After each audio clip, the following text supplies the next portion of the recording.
Clara stared at the crinkled $2 bill in her trembling hands. Her billionaire grandfather had left her cousins sprawling estates and offshore accounts, but to the granddaughter who actually loved him, $2 measly. It felt like a cruel joke, until she noticed the impossible serial number printed on the back. The bitter Chicago wind whipped through Clara Jenkins's thin wool coat as she stood outside the towering glass and steel monolith of Prescott, Hayes, and Carmichael. She checked her reflection in the tinted glass, desperately trying to smooth her wind-blown hair. At 28, Clara was a single mother carrying the weight of the world. Her 7-year-old son, Noah, had severe asthma, and between his mounting medical bills and the exorbitant rent for their cramped one-bedroom apartment, Clara was drowning. She worked double shifts at a diner just to keep the lights on. She took a deep breath, clutching the heavy cream envelope that had arrived in her mailbox 3 days prior. It was a formal summons to the reading of Reginald Wentworth's last will and testament. Reginald was Clara's grandfather, a ruthless industrialist who had built a shipping empire from the ground up. He was also a notoriously cold man who had estranged himself from Clara's mother decades ago.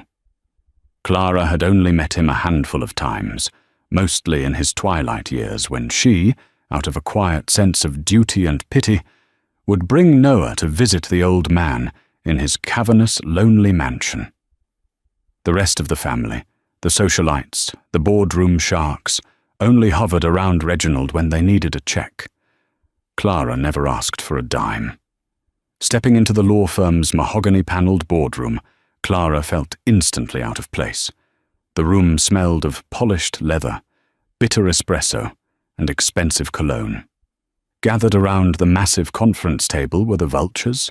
Her Aunt Beatrice, draped in cashmere and dripping with diamonds, barely gave Clara a passing glance. Her cousin, Preston, a sneering hedge fund manager, was busy scrolling through his phone, looking utterly bored by the proceedings. At the head of the table sat William Prescott, a silver-haired attorney with a perpetual frown. "Let us begin," Prescott announced, his voice dry and devoid of emotion. For the next 45 minutes, Clara sat in silence as Prescott read through the staggering distribution of Reginald Wentworth's empire. The numbers were dizzying. Beatrice was awarded the historic family estate in the Hamptons and a trust fund valued at over $30 million.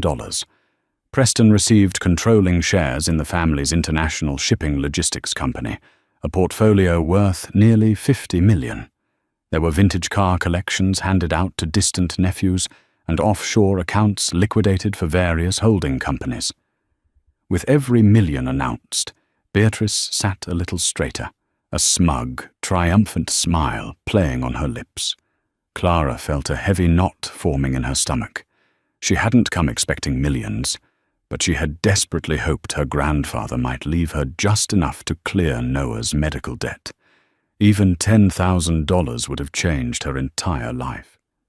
And finally, Prescott said, adjusting his reading glasses as he flipped to the last page of the thick document.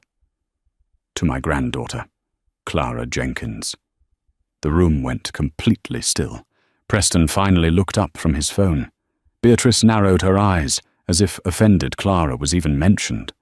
"To Clara," Prescott read, his voice faltering for a fraction of a second. "Who was the only one to visit me without asking for my checkbook.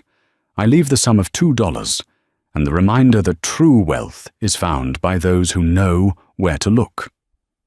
A heavy, suffocating silence fell over the boardroom. Then Preston let out a short, bark-like laugh. Beatrice covered her mouth, her shoulders shaking with suppressed amusement. $2? Preston snorted. "Well, don't spend it all in one place, Clara." Prescott cleared his throat, looking distinctly uncomfortable.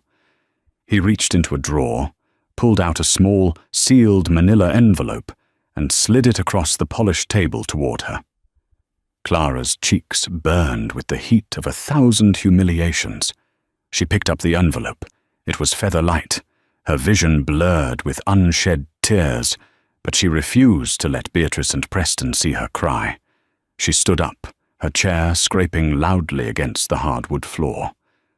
"Thank you, Mr. Prescott," she whispered, her voice trembling despite her best efforts. Without another word to her family, she turned and walked out of the room, the echoes of her cousin's laughter following her all the way to the elevator. When she finally reached the frozen sidewalk outside, Clara broke down.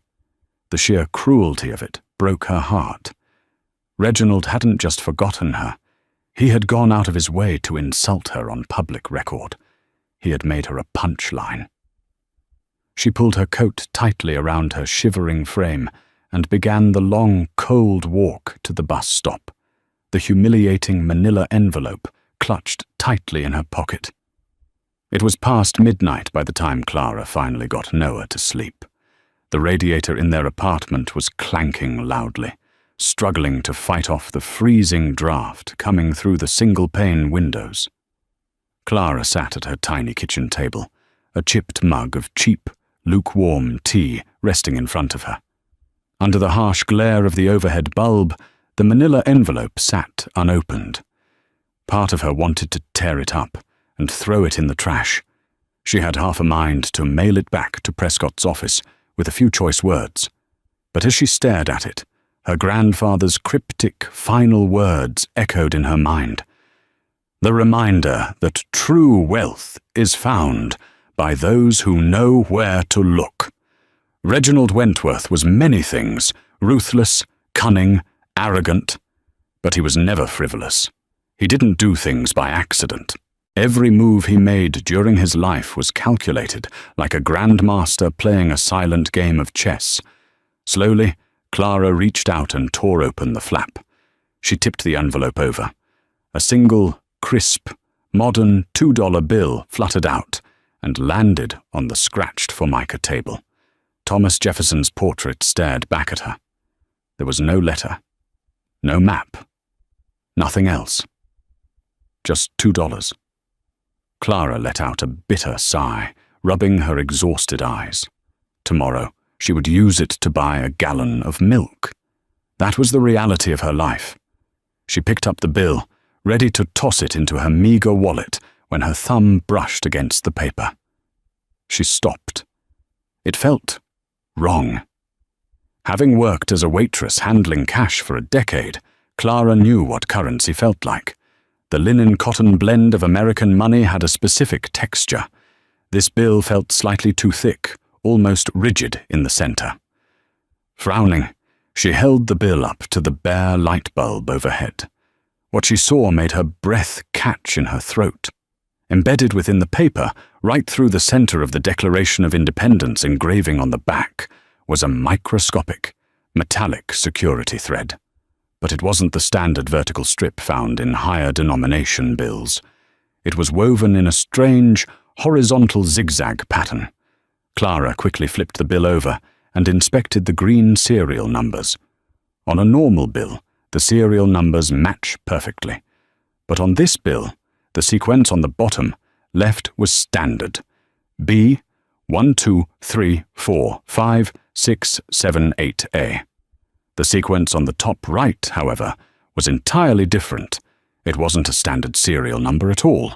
It read SDB-774-FFT-CH. Her heart began to hammer against her ribs. True wealth is found by those who know where to look. Clara grabbed her battered laptop, practically throwing it open, and waited an agonizing 2 minutes for it to boot up. Her fingers flew across the keyboard as she typed the strange sequence into the search engine. At first, nothing came up but random part numbers for car engines. She broke it down. CH could stand for Chicago. SDB was universally used in banking as an acronym for Safe Deposit Box. Box 774, she whispered into the quiet kitchen. But what was FFT? She searched for banks in Chicago with those initials. 10 minutes of scrolling yielded nothing but generic financial terminology. Frustrated, she typed, FFT, Private Wealth Management, Chicago. A single link appeared at the bottom of the first page.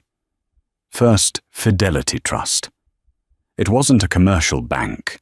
It was an ultra-exclusive private depository located deep in the financial district of Chicago, established in the late 1800s. They didn't advertise. They didn't have ATMs. They catered exclusively to the city's oldest and wealthiest families. Clara barely slept that night. The next morning, after dropping Noah off at school, with a stern reminder to keep his scarf over his mouth in the cold, she took the L train back downtown. First Fidelity Trust was located inside a heavily guarded, unmarked limestone building on LaSalle Street. There were no glass doors or friendly tellers, just a heavy brass door and an imposing security guard who looked Clara up and down with deep suspicion. "I'm here to access a box," Clara said, her voice sounding much braver than she felt. She was escorted into a quiet, windowless lobby paneled in dark oak. A distinguished-looking man in a perfectly tailored three-piece suit glided out from a back office. His name tag read, "Mr. Sterling, Vault Manager." "May I help you, madam?" Mr. Sterling asked, his tone polite but undeniably dismissive of her worn coat and scuffed boots. "I need to access Safe Deposit Box 774, Clara said. Mr. Sterling's polite smile vanished. A flicker of genuine surprise crossed his features. "Box 774? Madam, that box has been sealed under strict instructions for over a decade. Access requires a highly specific bearer instrument." Clara reached into her pocket, her hand shaking slightly, and pulled out the $2 bill. She placed it flat on the velvet-lined counter. Mr. Sterling produced a jeweler's loupe from his pocket and leaned over the bill. He examined the mismatched serial number, then held it up to a specialized ultraviolet scanner under the desk. A hidden watermark, completely invisible to the naked eye, illuminated in bright, glowing gold. It was Reginald Wentworth's personal crest. Mr. Sterling looked up, his demeanor entirely transformed. He bowed his head slightly. "Right this way, Miss Jenkins. We have been waiting for you for a very long time." Clara's heart pounded violently against her ribs as she followed the manager down a spiraling marble staircase and into the subterranean vault. The air was cool and smelled of old paper and steel. Wall after wall of gleaming brass doors stretched out in front of them. Mr. Sterling led her to the very back, stopping before a large, oversized door marked 774. He inserted his master key, then gestured for Clara to hand over the bill. He slid the bill into a hidden biometric scanner, disguised in the paneling. The light turned green. A heavy lock clicked open. Mr. Sterling pulled out a long, heavy metal lockbox, placed it on a private viewing table, and quietly exited the room, leaving Clara completely alone. With trembling hands, Clara unlatched the heavy clasps and flipped open the lid. There was no cash inside, no gold bars. Instead, sitting at the bottom of the velvet-lined box was a thick, leather-bound ledger, a tarnished brass skeleton key, and a handwritten letter sealed with red wax. Clara broke the seal and unfolded the heavy parchment. The handwriting was unmistakably her grandfather's, sharp, jagged, and aggressive. "Clara," the letter began, "if you are reading this, it means you are smart enough to look past the surface. Your Aunt Beatrice and Cousin Preston are fools. They celebrated their inheritances today, blind to the fact that I left them poisoned chalices. The estates are leveraged to the hilt, the companies are drowning in hidden debt, and the SEC will be raiding Preston's offices by the end of the week." Clara gasped, dropping the letter onto the table. "They only ever wanted the easy money, Clara. So I gave them the illusion of it, along with all my liabilities. But you know how to survive. You know the value of hard work. That is why I have left you the true Wentworth Empire. Clara slowly reached into the box and pulled out the heavy leather ledger. As she flipped open the first page, her eyes widened in absolute shock at the string of zeros staring back at her. The $2 wasn't an insult. It was the key to a staggering, hidden fortune that was about to turn her entire world upside down. Clara's eyes scanned the heavy, cream-colored pages of the ledger, her mind struggling to process the impossible string of numbers. Page 1 detailed an offshore account at J. Safra Saracen in Geneva. The balance was $84 million. Page 2 listed the absolute deed to a 400-acre vineyard in Napa Valley. Page 3 documented a controlling 70% stake in a biomedical research firm based in Boston, a firm that, according to the notes scrawled in the margins, held the primary patents for the exact respiratory medication her son Noah relied upon to breathe. Her breath hitched. She flipped to the next page, and a choked sob finally escaped her lips.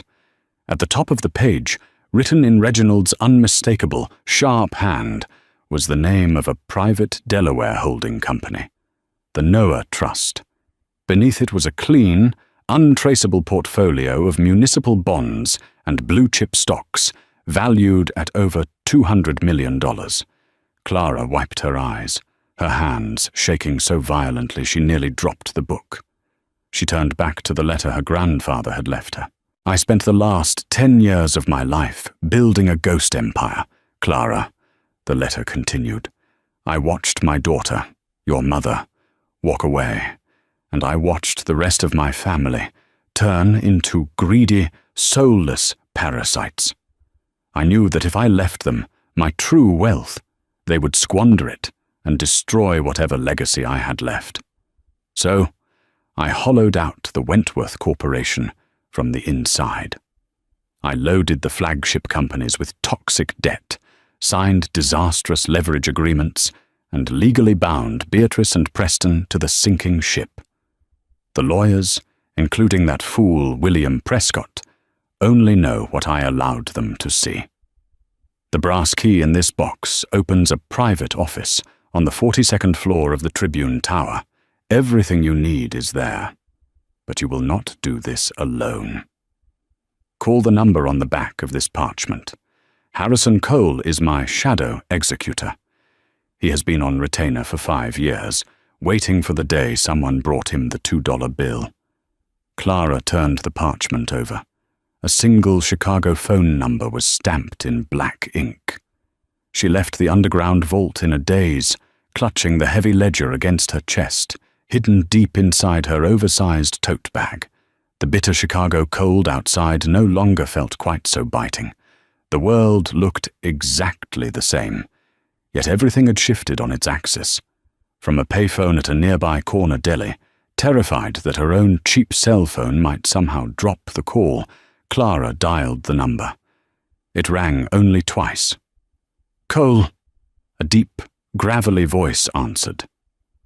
"My name is Clara Jenkins," she whispered, glancing over her shoulder at the busy street. "I have a $2 bill."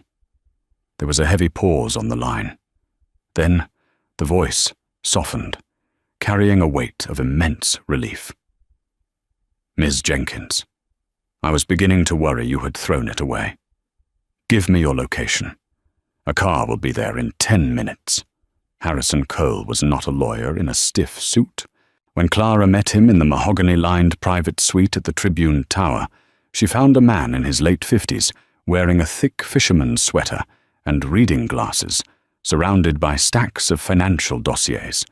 He had kind, shrewd eyes that immediately assessed her worn coat and exhausted posture.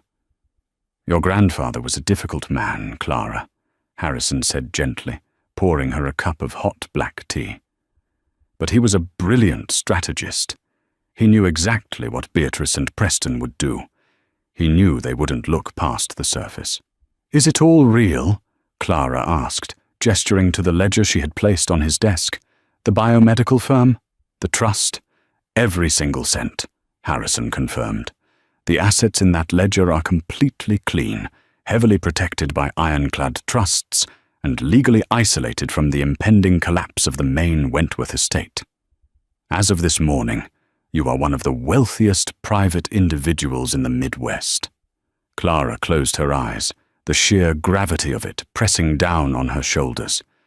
"My son," she whispered, her voice cracking. "He needs a specialist. His asthma. We've been drowning in hospital bills." Harrison smiled, a warm, genuine expression. "Ms. Jenkins, as the majority shareholder of the biomedical firm that manufactures his treatments, you can buy the hospital if you wish. Let's get your boy the best doctors in the world. Today." The next 3 weeks were a blur of quiet, monumental changes. Clara quit her double shifts at the diner, leaving a $10,000 tip for her manager, a kind woman who had covered for her when Noah was sick. She moved Noah out of their freezing apartment and into a stunning, discreetly guarded penthouse overlooking Lake Michigan. Noah was immediately placed under the care of Dr. Eris Gallagher, the top pediatric pulmonologist in the country, and for the first time in his life, the boy could run across a room without gasping for air. While Clara's life blossomed in absolute secrecy, the public facade of the Wentworth family spectacularly imploded. It started on a Tuesday. Clara was sitting in her new, sunlit kitchen, drinking a latte when the breaking news banner flashed across the television screen. FBI and SEC raid Wentworth Logistics headquarters. Helicopter footage showed dozens of federal agents swarming the very same glass and steel monolith where Clara had been humiliated just weeks prior. The camera zoomed in to show her cousin, Preston, being led out of the revolving doors in handcuffs, his expensive suit rumpled, his face pale with terror. Reginald's trap had snapped shut. The offshore debts had matured. The fraudulent shell companies Preston thought he had inherited were exposed as federal liabilities, and Preston, as the new controlling shareholder, was legally holding the bag. 2 days later, the financial dominoes reached Aunt Beatrice. The historic Hamptons estate, which Beatrice had immediately attempted to borrow against to fund a new yacht, was revealed to be entangled in a toxic reverse mortgage tied to the failing logistics company. The bank seized the property. Beatrice's multi-million-dollar trust fund was frozen pending a federal audit of the Wentworth estate. They were penniless. Worse, they were millions of dollars in debt. 2 months after the reading of the will, Clara received a frantic, confused voicemail from William Prescott. The attorney's usual dry arrogance was completely gone, replaced by a trembling panic. "Clara, please," Prescott begged on the recording. "Beatrice and Preston are demanding a meeting. The estate is gone. Everything is in receivership. They think your grandfather might have left a secondary policy. They want to see you." Clara stood by the floor-to-ceiling windows of her penthouse, looking out over the glittering Chicago skyline. Noah was sitting on the plush rug behind her, laughing as he built a massive Lego castle, breathing easily, his cheeks flushed with healthy color. She slipped into a tailored, understated Loro Piana cashmere coat, a quiet armor of extreme wealth, and headed downtown. When Clara entered the mahogany-paneled boardroom at Prescott's firm, the atmosphere was entirely different from the first time. The room smelled of stale coffee and desperation. Preston was pacing the floor. He looked like he had aged 10 years. His eyes were bloodshot, and he was wearing a cheap, ill-fitting suit, likely the only one the feds hadn't confiscated. Beatrice sat at the table, her face haggard, her diamonds gone, replaced by deep, dark circles under her eyes. When Clara walked in, Preston stopped dead in his tracks. He took in her immaculate appearance, the quiet confidence radiating from her, and his jaw slackened. "Clara," Beatrice croaked, her voice devoid of its usual aristocratic sneer. "You look well." "I'm doing fine, Aunt Beatrice," Clara said calmly, taking the exact same seat she had occupied months ago. Preston slammed his hands on the table. Cut the small talk. The feds took everything, Clara. Grandpa set us up. The company is a black hole of debt.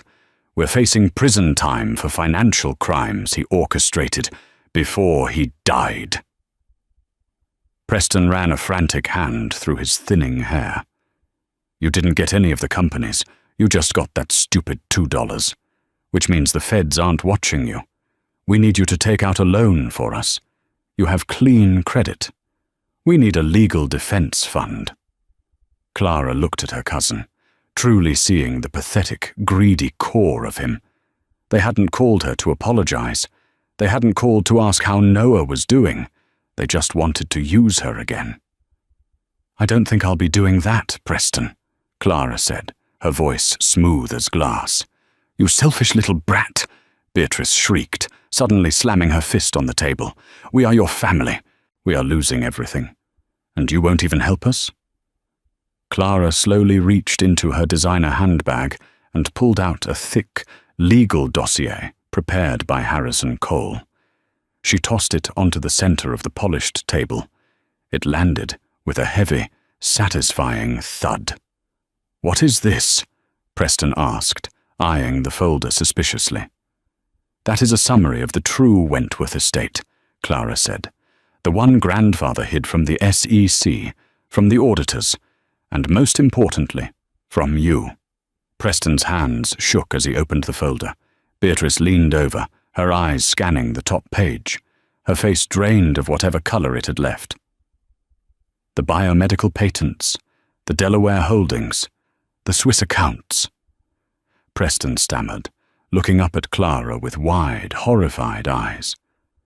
Who owns this? This is worth hundreds of millions. I do, Clara said simply. Grandfather didn't leave me $2, Preston. He left me the key to a subterranean vault at First Fidelity Trust. He left me his ghost empire. Dead silence filled the boardroom. Prescott, the lawyer, looked like he was going to faint. You set us up, Beatrice whispered, tears of sheer rage and disbelief welling in her eyes. No, Beatrice. Reginald set you up because he knew exactly who you were, Clara said, standing up. You hovered around him like vultures waiting for a carcass. I was the only one who visited him just to hold his hand. He rewarded my loyalty, and he punished your greed. Preston fell into his chair, burying his face in his hands. I'm going to federal prison, Clara. They're going to lock me away. Please, you have the money. You can buy the debt. You can save the logistics company. Clara looked down at the two people who had mocked her poverty, who had laughed at her while her son was struggling to breathe. She had the power to crush them completely. She had the power to let Preston rot in a cell and let Beatrice live on the streets. But Clara was not Reginald. She was not cruel. Harrison Cole has already purchased the toxic debt from the logistics company through a proxy firm, Clara said coldly. The federal charges against you will be dropped by tomorrow morning, Preston. You aren't going to prison. Preston looked up, a pathetic gasp of hope escaping his lips. Oh, thank God. Clara, thank you. Thank you. I can rebuild the company. I can... You misunderstand, Clara interrupted, her voice snapping like a whip. I bought the debt. I own the company now, which means I own you. You are stripped of your title as CEO. You have no shares, no equity, and no power. She turned to Beatrice. And you, Aunt Beatrice. The Hamptons estate is being liquidated to cover the pensions of the warehouse workers Reginald laid off 10 years ago. Then what are we supposed to do? Beatrice wailed. How will we live?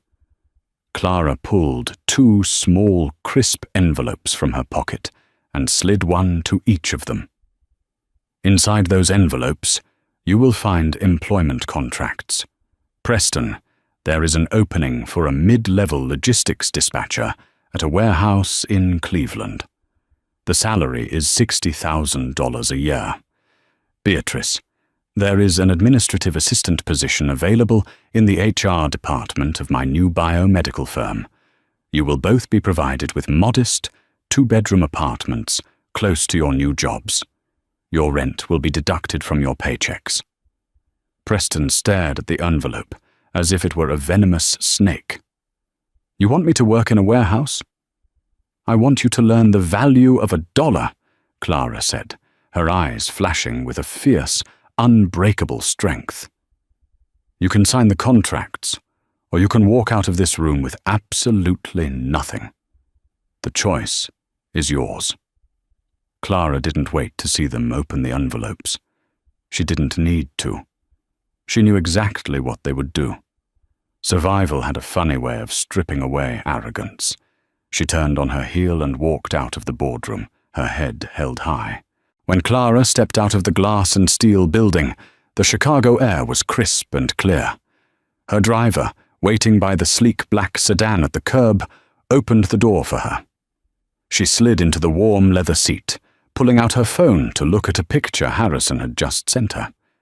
It was a photo of Noah, running happily through the indoor botanical gardens near their new home, a massive, unburdened smile on his face. Clara smiled back at the screen.